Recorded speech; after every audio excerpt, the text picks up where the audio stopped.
Comissão Política Nacional do PSD, que se encontra reunida, aprovou, como tem sido o hábito, mais um conjunto de candidatos às eleições autárquicas. Foram hoje homologadas 44 candidaturas e, obviamente, a Comissão Política Nacional do PSD, tendo em atenção os recentes desenvolvimentos na área económica e financeira, realizou uma análise dessas circunstâncias e dessa análise política e estou naturalmente à vossa disposição para responder a todas as questões que entendam colocar.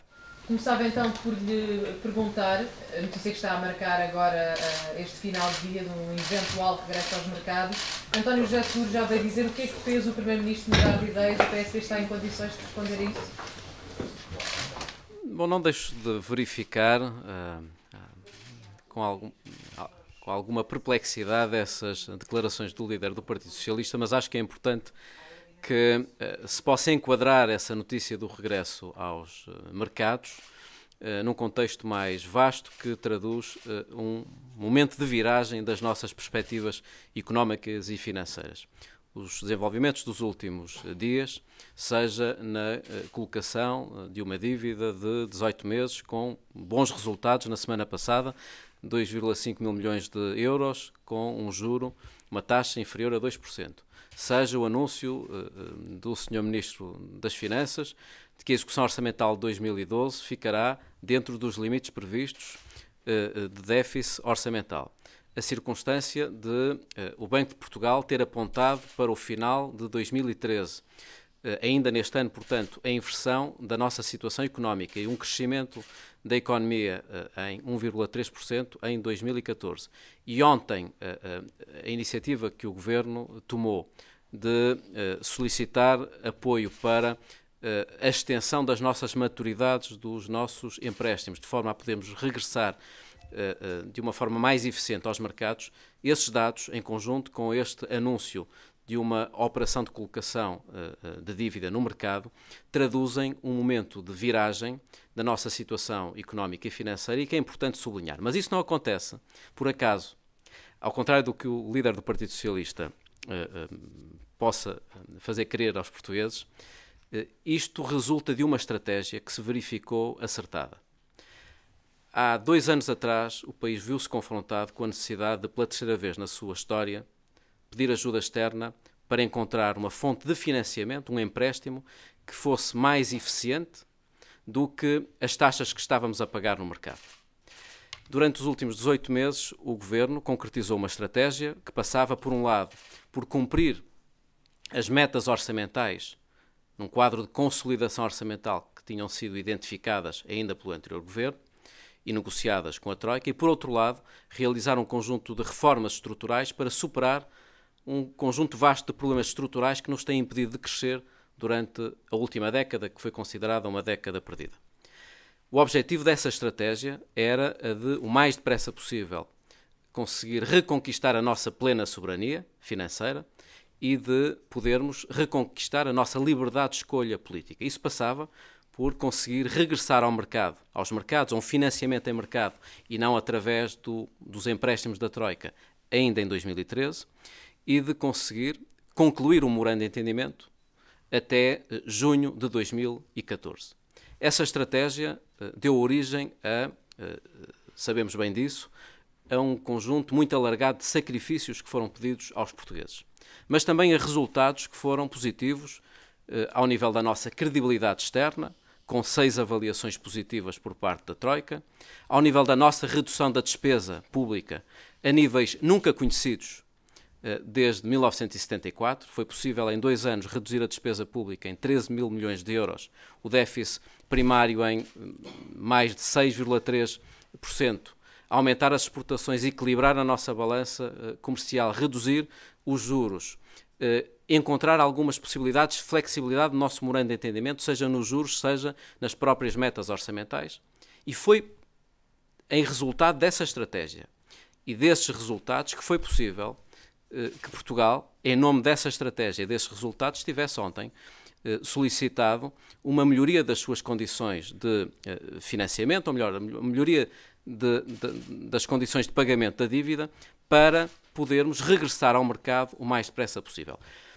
Eu julgo que os portugueses perceberão facilmente que a estratégia que vingou, a estratégia que se verificou acertada foi esta e não aquela que o líder do Partido Socialista, que o Partido Socialista veio defendendo. É precisamente o contrário. Aquilo que o Partido Socialista defendia era mais tempo, isto é, mais troika. Era termos mais programa, mais do que 2014, termos um memorando de entendimento que fosse para lá de junho de 2014. E era mais dinheiro, leia-se, mais crédito, mais endividamento, mais empréstimos junto da troika. Aquilo que se verificou foi precisamente o contrário. O Governo conseguiu cumprir as metas que estavam previstas, o Governo conseguiu prosseguir uma estratégia que deu resultados, essa estratégia credibilizou a nossa posição, essa estratégia permite pensar numa forma de financiamento à nossa economia e ao próprio Estado que não dependa da troika e que dependa do próprio mercado por duas razões. Porque isso pode ser mais eficiente, mas também porque isso dará vantagens do ponto de vista económico. Hoje as pessoas sabem bem que um dos grandes problemas que padecemos é o financiamento à economia. Ora, quando uma empresa se procura financiar, sabe-se que o crédito está muito dependente do facto dessas empresas e desse sistema bancário estar num país que está sob ajuda externa. Isto é, essas empresas e esse sistema financeiro está prejudicado na forma de encontrar um financiamento mais eficiente no mercado internacional pelo facto de Portugal estar sob ajuda externa. A partir do momento em que nós podemos regressar a mercado e encontrar uma forma de financiamento em mercado e não através destes empréstimos da Troika, estarão criadas as condições para que o nosso sistema financeiro, o nosso sistema bancário e as empresas portuguesas possam também financiar-se de uma forma mais eficiente. E é por isso que estes resultados são resultados que são extremamente positivos. A reação que ontem foi obtida por parte dos vários governos, mas também hoje por parte do Comissário Europeu, apontam para expectativas e perspectivas positivas em relação a esta estratégia do Governo. Eu espero que o Partido Socialista, que não tem estado ao lado do Governo na necessidade de cumprir os objetivos e não tem estado ao lado do Governo numa estratégia de reformas estruturais, possa, agora com estes resultados que são positivos e com perspectivas que são também positivas, possa aproveitar o debate sobre a reforma do Estado para, numa perspectiva pós-troika, participar nessa reforma. António José Seguro diz que se estas medidas fossem negociadas há um ano, quando o PS começou a falar nelas, tinha havido menos falências, menos desemprego, menos dificuldades em Portugal.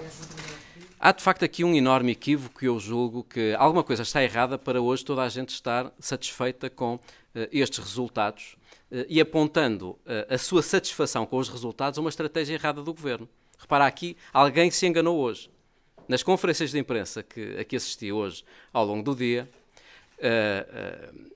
uma série de partidos, em especial o Partido Socialista, vem dizer, sem corar de embaraço, que o facto de termos resultados positivos nos últimos dias, na colocação de dívida, na reação que as organizações internacionais e outros governos tiveram em relação a este pedido de melhoria das nossas condições de pagamento da dívida para um regresso mais eficiente ao mercado, resultarem de um erro do Governo, isso prova que há aqui, de facto, um problema de interpretação e uma certa ilusão que se procura criar junto dos portugueses. E por isso é importante falar de uma forma clara. O Partido Socialista estava convencido que não conseguíamos cumprir as metas orçamentais. Era essa a sua convicção. E baseado nessa convicção, dos últimos 18 meses, estava perfeitamente convencido que precisaríamos de um segundo resgate. Isto é, como não cumpríamos as metas, precisávamos de mais tempo e, necessitando de mais tempo, era necessário mais empréstimo, isto é, mais dinheiro por parte da Troika. Ora, o que hoje se veio a verificar é precisamente o contrário. A circunstância de termos conseguido cumprir metas orçamentais, a circunstância de termos conseguido cumprir o memorando de entendimento, termos avaliações positivas por parte da Troika, permitiu-nos criar as condições para um regresso aos mercados de uma forma mais eficiente e termos condições para, junto dos nossos parceiros europeus, pedir melhores condições para esse regresso aos mercados ser mais eficiente. E, portanto, ao contrário do que hoje o Partido Socialista procurou fazer crer, a estratégia do Governo verificou-se adequada e a expectativa e a perspectiva pessimista do Partido Socialista verificou-se incorreta. E eu espero que todos possam fazer uma avaliação política desta circunstância e que o Partido Socialista, tendo errado na estratégia que defendia, que era um segundo resgate, agora que se percebe que estão criadas as condições para um regresso aos mercados o mais depressa possível, possa também estar ao lado do Governo para preparar as reformas estruturais que vão para além do memorando de entendimento. O memorando de entendimento está mais perto do fim do que o período que já foi percorrido. Nós, a partir de setembro, não está previsto mais nenhum financiamento por parte da Troika. É o momento para pensar em reformas que, de uma forma estrutural, possam reduzir a despesa pública, no fundo, redefinir as funções do Estado, e esperamos que o Partido Socialista, que não tem dado sinais de pretender estar ao lado do Governo nesse debate, possa agora, com estas perspectivas mais positivas, participar nesse debate por 3 razões. Uma razão orçamental, porque para cumprirmos as metas para 2014, que se traduzem numa redução, num déficit orçamental de 2,5%, é importante que se reduza a despesa pública de forma a aliviar a carga fiscal dos portugueses e também podermos cumprir essas metas orçamentais. Em segundo lugar, porque há problemas de equidade na repartição, na redistribuição da riqueza. E em terceiro lugar, porque a circunstância de termos um Estado muito pesado, com cerca de 50% do PIB, não deu origem, infelizmente, a resultados ao nível da qualidade na educação ou nas próprias condições sociais que dispensem uma grande reforma. E esperamos que o Partido Socialista possa estar disponível para esse debate. Na lista de candidatos autárquicos foi divulgada hoje, falta ainda Lisboa. Pergunto-me se está difícil de convencer Fernando Seara a avançar por Lisboa. Aliás, o PSD tinha estipulado o prazo de 15 de dezembro para definir Lisboa. E além disso, pergunto-lhe se ao PSD incomoda a falta de consenso em torno de Luís Filipe Menezes no Porto, se admite que essa falta de consenso entre PSD e CDS possa criar divergências a nível nacional. Bom, relativamente ao calendário eleitoral por parte do PSD, tudo está a decorrer dentro do que está previsto. Nós temos uma data prevista para a conclusão de todo o processo de aprovação, que é 31 de março. Portanto, estamos ainda a cerca de 2 meses dessa data. Tudo está a decorrer com o previsto. Há, obviamente, uma estratégia eleitoral, ou pré-eleitoral, que passa por termos um calendário de aprovação das candidaturas que seja o melhor para o partido, o melhor para essas populações e para os candidatos que se propõem em nome do PSD. E essa é a circunstância pela qual hoje não trazemos 200 nomes, foram homologados 44 candidaturas, mas devo dizer-lhe que o processo em relação ao Distrito de Lisboa está a decorrer dentro daquilo que estava previsto e em breve teremos condições para anunciar o candidato à Câmara de Lisboa. Em relação ao Porto, o processo tem corrido de uma forma muito positiva. Há muito poucos dias atrás eu tive a oportunidade de assistir à apresentação da candidatura do Dr. Luís Filipe Menezes, que tem o apoio do PSD, numa sessão participada por cerca de 800 pessoas. Está criada uma dinâmica de vitória que tire partido da obra que o PSD foi desenvolvendo nos últimos 12 meses, com o atual Presidente da Câmara, Rui Rio, mas também de encontrar nesta candidatura de Luís Filipe Menezes novas linhas de orientação, uma nova estratégia para poder enfrentar novos desafios ao nível do empreendedorismo, da coesão territorial, da equidade, da justiça social e, portanto, tudo decorre em relação à candidatura do Porto da forma prevista. Em relação ao apoio do CDS. Sobre isso terá que fazer a pergunta ao CDS. O CDS e o PSD têm um acordo nacional que habilita coligações, mas não impõe coligações.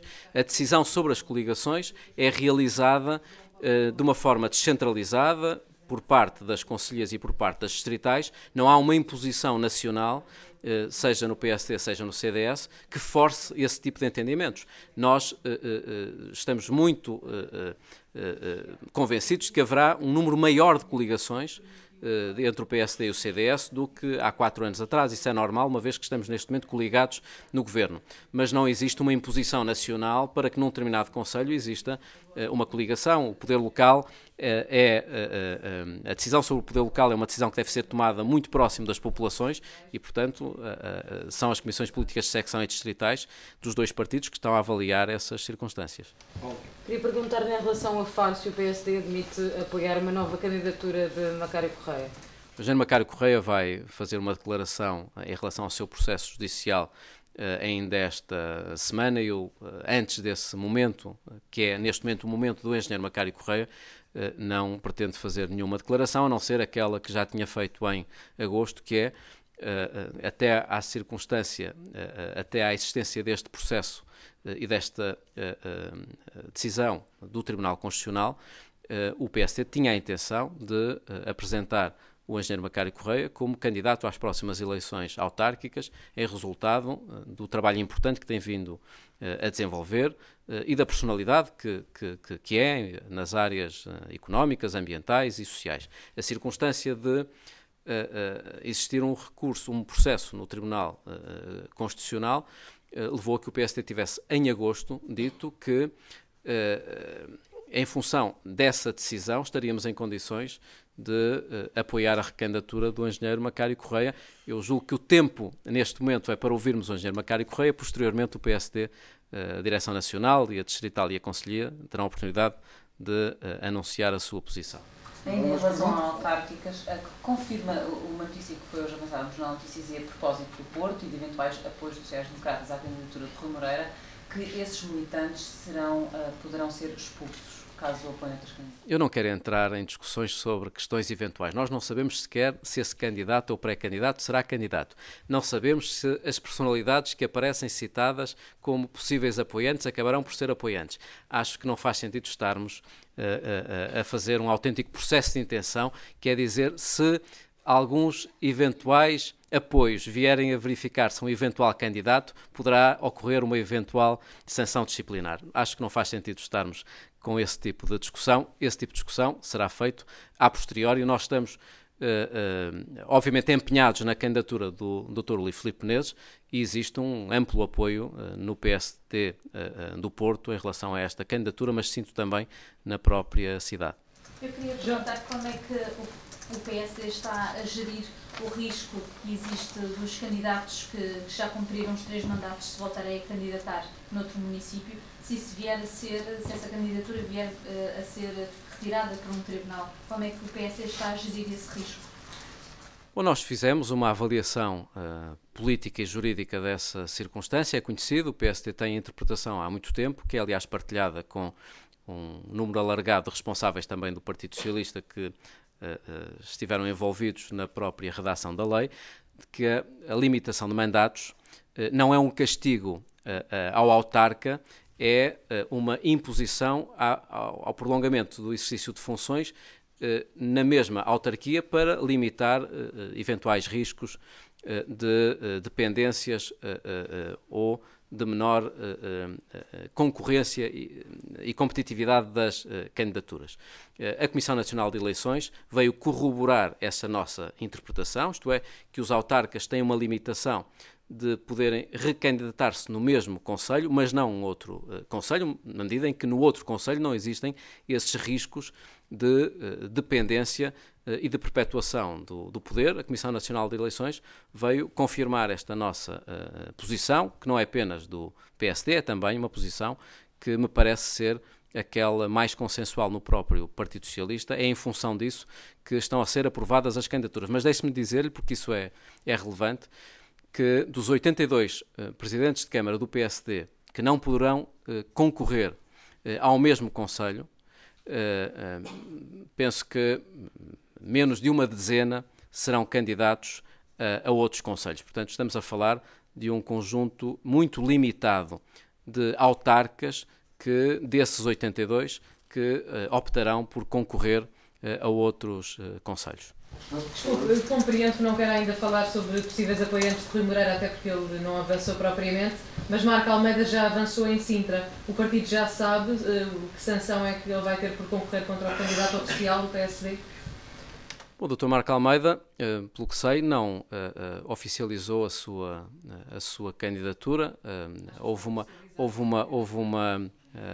uma sessão pública. Eu não perdi a esperança de que possam ser criadas as condições para que em torno da candidatura do Dr. Pedro Pinto se possa federar um movimento muito alargado de apoiantes, seja do PSD, seja de outras forças cívicas e políticas, e, portanto, não quero fazer nenhuma declaração que prejudique esta possibilidade de alargar o campo de apoio da candidatura do PSD. Muito obrigado.